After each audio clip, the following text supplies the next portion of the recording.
La idea de un solo hombre derribando helicópteros, ordenando secuestros masivos, mandando matar a un adolescente por una frase y llevando la guerra a Paseo de la Reforma, suena imposible en un Estado funcional. Y sin embargo, Nemesio Rubén Oseguera Cervantes, el Mencho,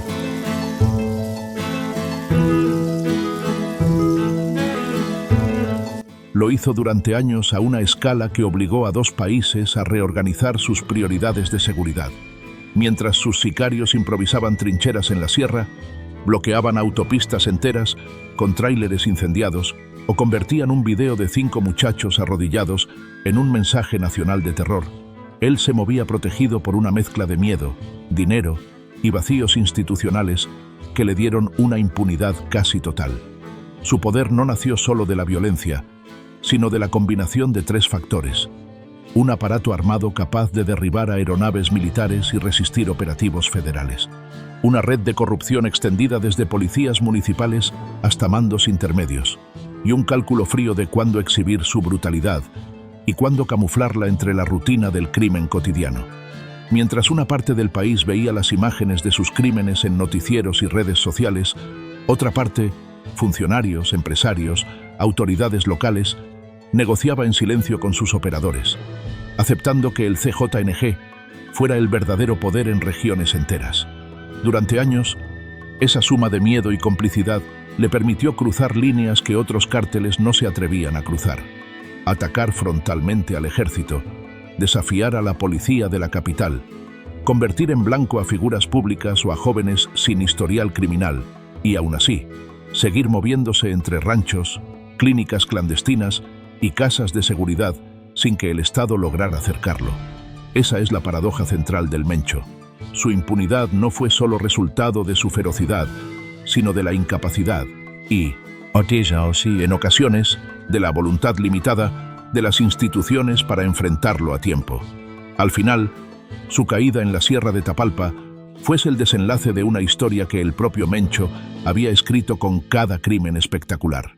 Cuanto más exhibía su poder y su desprecio por cualquier límite, más inevitable hacía la respuesta de un Estado que, tarde, pero finalmente, decidió que no podía seguir tolerando a un hombre que había convertido la impunidad en su principal arma. Crimen 1. El día en que el cielo se vino abajo.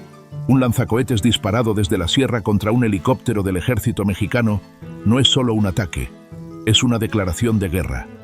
El 1 de mayo de 2015, en el municipio de Villa Purificación, Jalisco, el cártel Jalisco Nueva Generación cruzó una línea que ningún otro grupo criminal mexicano había cruzado hasta entonces: derribar una aeronave militar en pleno vuelo durante una operación oficial para capturar al Mencho. Esa mañana, dentro de la llamada Operación Jalisco, 4 helicópteros del Estado mexicano, incluyendo un Eurocopter Cougar de la Fuerza Aérea, sobrevolaban la zona boscosa entre Casimiro Castillo y Villa Purificación, una franja rural de caminos de terracería y cañadas profundas donde la visibilidad es traicionera y la vegetación funciona como muro y trinchera al mismo tiempo. El Cougar, matrícula 1009, volaba a baja altura para identificar un convoy sospechoso que avanzaba con las luces apagadas por la carretera. El piloto decidió descender para reconocer mejor los vehículos, sin saber que lo esperaban armas diseñadas para destruir blindaje militar. Desde tierra, los hombres del CJNG colocaron el lanzacohetes RPG-7 en posición sobre un talud de tierra húmeda, apoyando la culata contra el hombro del tirador, con el tubo apuntando hacia el ruido de las aspas que rompía el aire frío de la mañana. El proyectil, una granada de carga hueca, salió disparado con un estruendo seco, dejó una estela breve de humo blanco y en menos de 3 segundos impactó el rotor de cola del helicóptero. La máquina comenzó a girar fuera de control, como un juguete roto, hasta estrellarse contra una ladera cubierta de matorrales y árboles jóvenes. El impacto no fue el final. Los sobrevivientes, aturdidos por la explosión y el olor a combustible quemado, intentaron salir entre restos de metal incandescente, mientras los sicarios abrían fuego desde varios ángulos con fusiles de asalto y ametralladoras calibre 7,62 y .50, tratando de rematar a cualquiera que se moviera. En el aire, los otros helicópteros maniobraban para dar cobertura y evacuar heridos bajo ráfagas que golpeaban el blindaje y levantaban tierra a su alrededor. El saldo oficial fue de varios militares y un policía federal muertos, y al menos una decena de sobrevivientes con quemaduras y lesiones graves. Un episodio que medios y autoridades describieron como una emboscada inédita por su planeación y su armamento. Lo que siguió en tierra convirtió ese ataque en un mensaje nacional. El mismo día, el CJNG activó bloqueos y ataques coordinados en decenas de municipios de Jalisco, así como en estados vecinos. Vehículos de carga atravesados en autopistas, camiones y autobuses incendiados, sucursales bancarias y gasolineras ardiendo en plena mañana laboral. En cuestión de horas, la organización de Mencho paralizó buena parte del occidente del país, demostrando que podía pasar de la emboscada rural al colapso urbano de la movilidad, algo que analistas de seguridad identificaron como un salto cualitativo en la capacidad operativa del cártel. Años después, investigaciones federales y reportes internacionales confirmaron la responsabilidad del CJNG en el derribo y detallaron la captura de varios de los hombres que participaron en el ataque. Pero el mensaje había quedado escrito en fuego. Un cártel era capaz de neutralizar un helicóptero militar en una operación directa para capturar a su líder. Desde entonces, Nemesio Oseguera dejó de ser para los gobiernos de México y Estados Unidos un capo más en el mapa del narcotráfico y pasó a ser una prioridad de alto valor en la agenda de seguridad bilateral. El Mencho acababa de demostrar que podía derribar el cielo. Lo que no sabía era que con ese disparo también había encendido el reloj que marcaría su caída 11 años después en otra operación en Jalisco. Crimen 2. Los 5 que nunca volvieron de la feria. 5 jóvenes arrodillados en el suelo de tierra de una finca abandonada, el rostro cubierto de sangre seca, la mirada perdida hacia una cámara que los exhibe ante todo un país. Esa imagen, difundida en agosto de 2023, condensó el terror cotidiano del CJNG en el Bajío y convirtió a Lagos de Moreno, Jalisco, en sinónimo de desaparición y barbarie.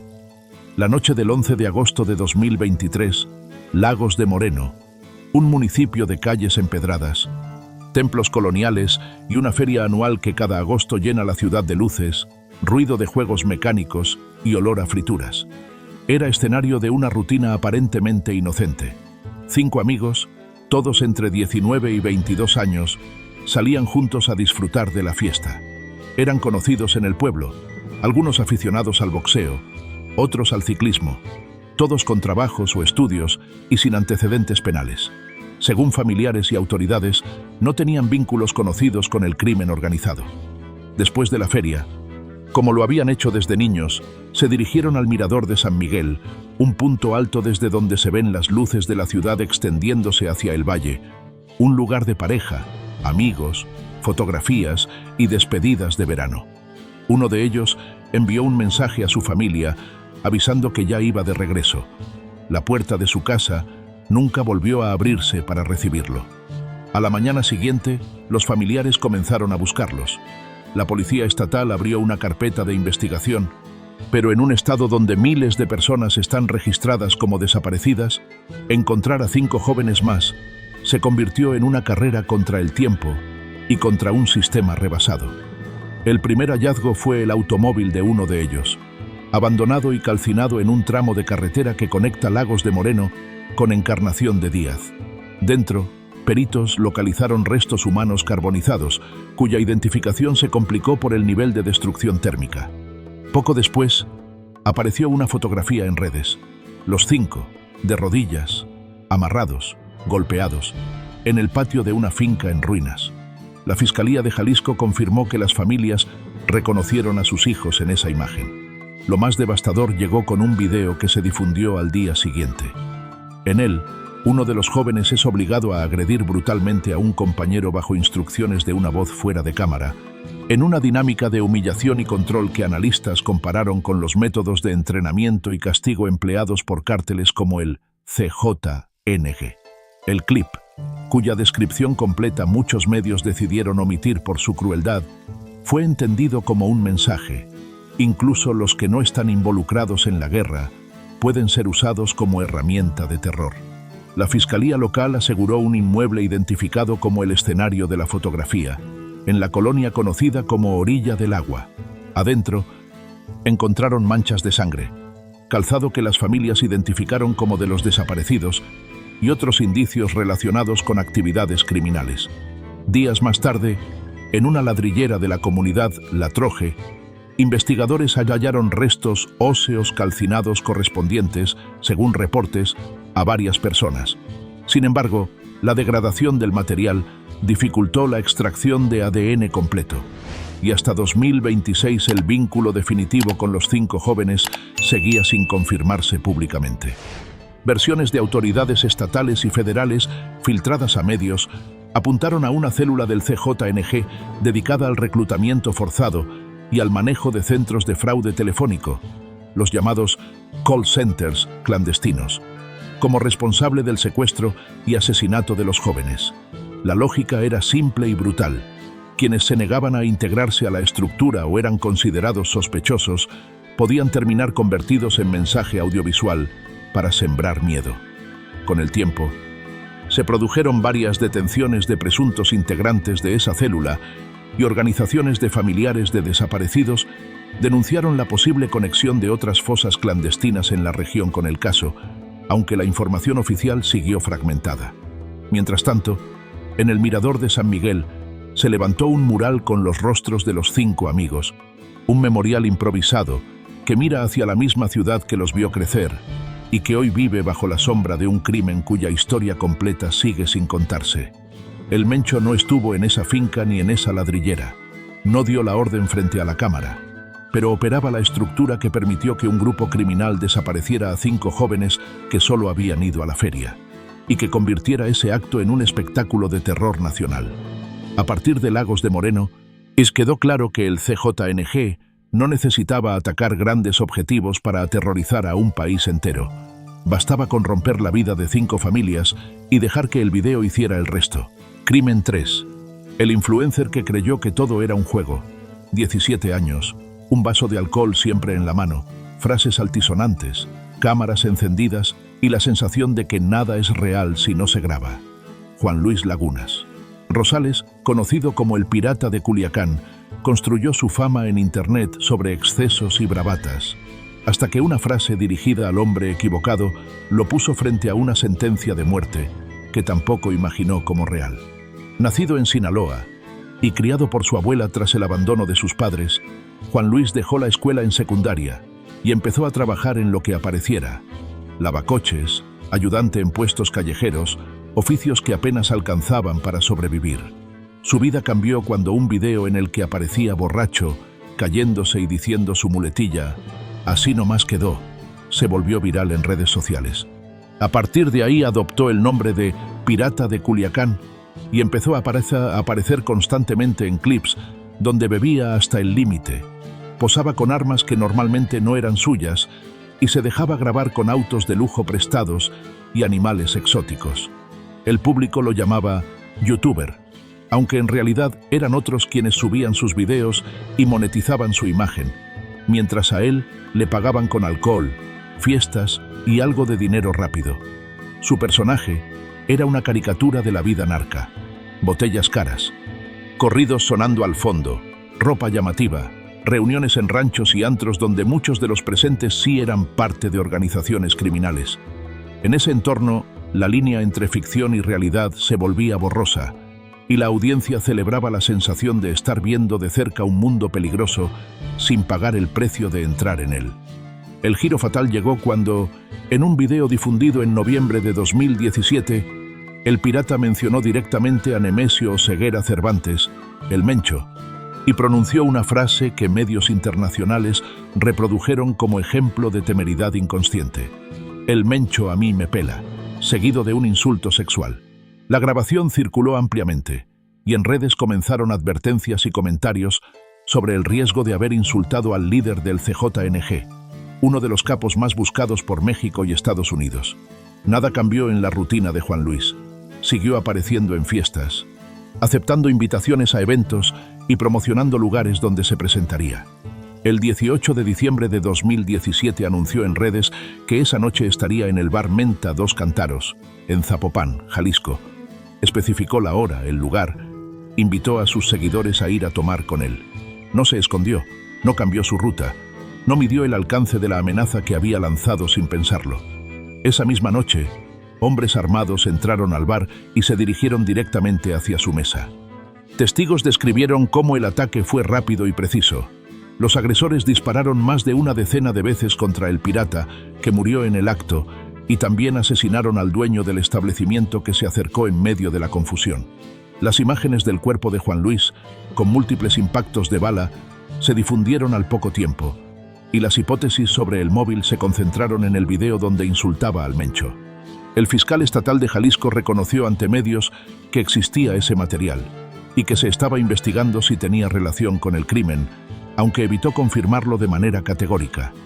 Las líneas de investigación incluían también posibles deudas y conflictos derivados del entorno de fiestas y alcohol en el que estaba inmerso, pero el contexto y el antecedente de la frase dirigida al líder del CJNG pesaban en el análisis público.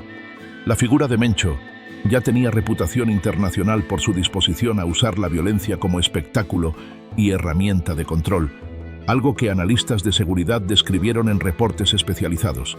Mientras otros capos veían el asesinato como parte del negocio, en su caso se hablaba de un sadismo exhibido deliberadamente en ejecuciones y ataques masivos.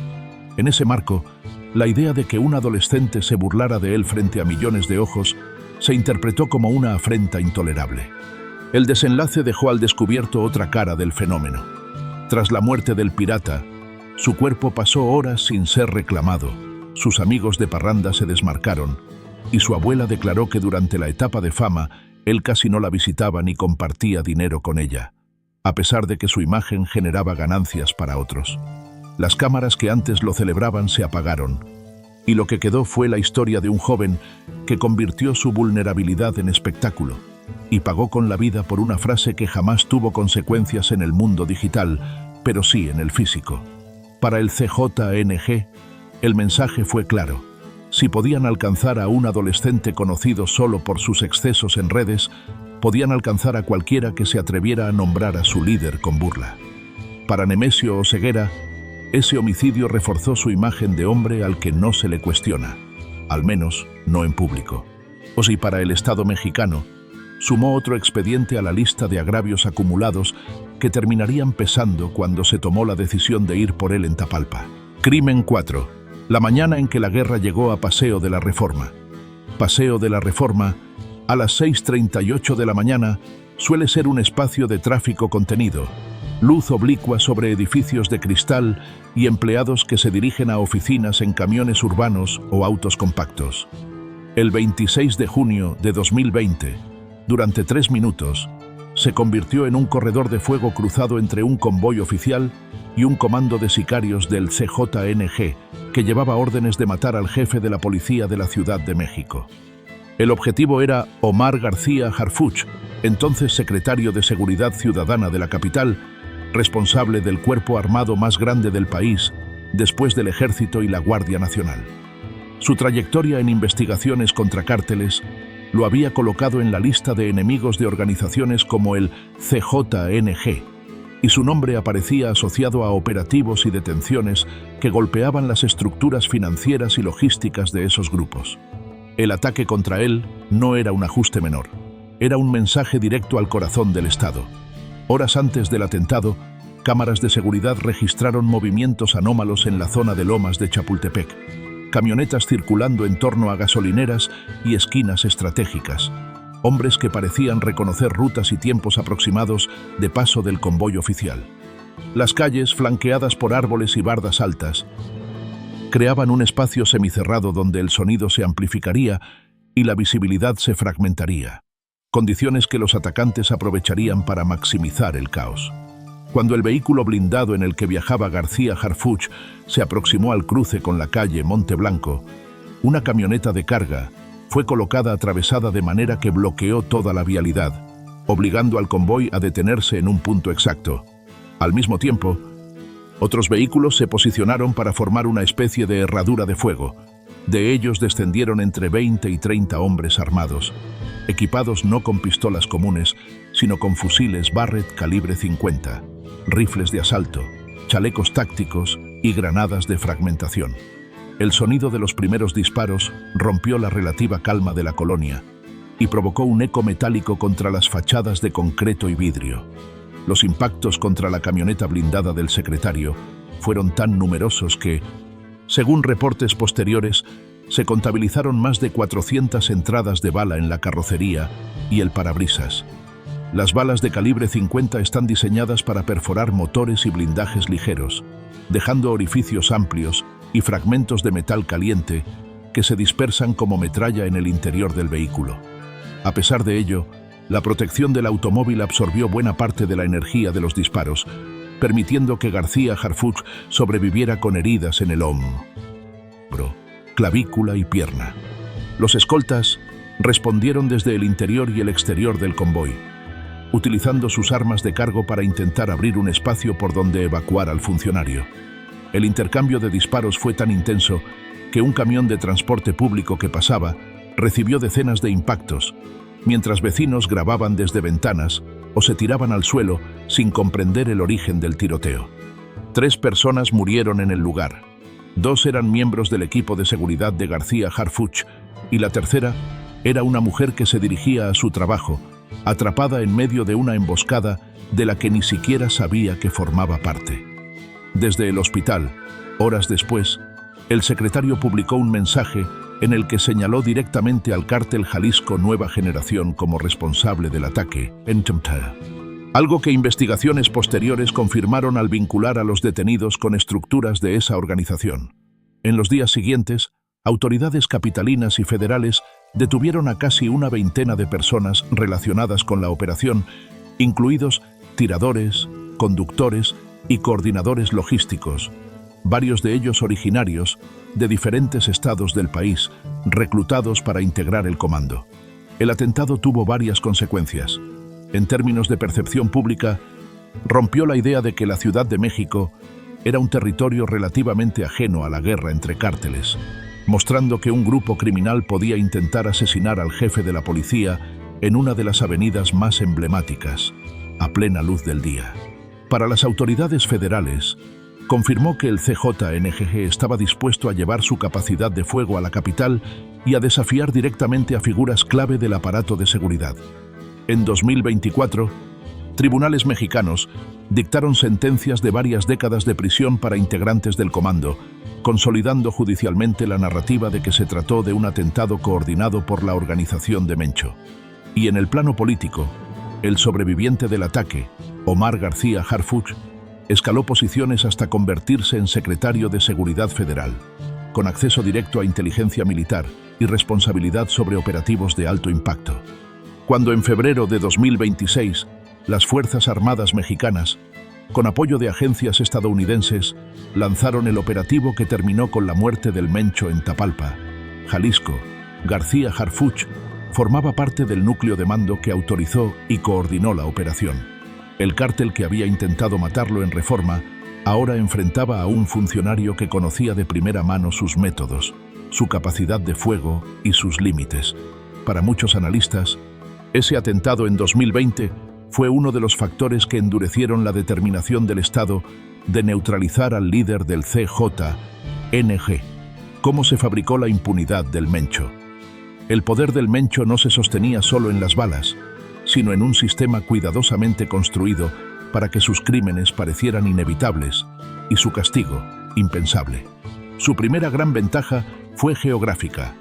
Eligió operar y esconderse en zonas serranas de difícil acceso, con barrancas profundas, caminos de terracería y comunidades dispersas donde la presencia del Estado era débil o meramente simbólica. En esos territorios, cada curva del camino podía convertirse en un punto de vigilancia, cada rancho en una casa de seguridad, cada brecha en una ruta de escape.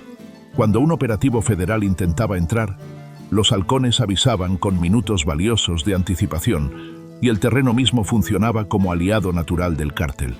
A esa geografía la reforzó con algo aún más eficaz, una red de lealtades compradas y miedos cuidadosamente cultivados. El CJNG llegaba a los pueblos con una doble cara. Por un lado repartía despensas, pagaba medicinas, financiaba fiestas patronales y ayudaba a familias sin recursos a pagar funerales o deudas urgentes. Por el otro, hacía correr historias y en ocasiones mostraba ejemplos concretos de lo que pasaba con quien se metía en problemas. Comerciantes golpeados por negarse a pagar cuotas, jóvenes desaparecidos por hablar de más, choferes ejecutados por no obedecer indicaciones. El resultado era una forma de control en la que muchos habitantes dependían del cártel para resolver lo cotidiano, mientras aprendían a mirar hacia otro lado cuando llegaban las camionetas oscuras. En paralelo, el Mencho entendió que la verdadera impunidad se construye desde dentro del sistema. Su organización se dedicó a infiltrar cuerpos de seguridad locales, policías municipales y estatales que recibían sobresueldos, agentes que pasaban información sobre operativos, mandos que, a cambio de seguir en su puesto, aceptaban no ver ciertos cargamentos ni preguntar por determinadas casas. Así se explicaba que, una y otra vez, los despliegues oficiales llegaran tarde, que cateos planeados durante semanas terminaran con casas vacías, o que convoyes del cártel circularan con naturalidad por carreteras donde teóricamente había patrullajes constantes. Otro componente clave fue la sofisticación financiera. El CJNG diversificó sus ingresos. No se limitó a la venta de drogas, sino que entró en extorsiones, secuestros, robo de combustible, control de negocios formales e informales y lavado de dinero a través de empresas fachada. Eso le permitía mover grandes sumas, pagar bien a sus cuadros medios y comprar voluntades en varios niveles de gobierno y sector privado.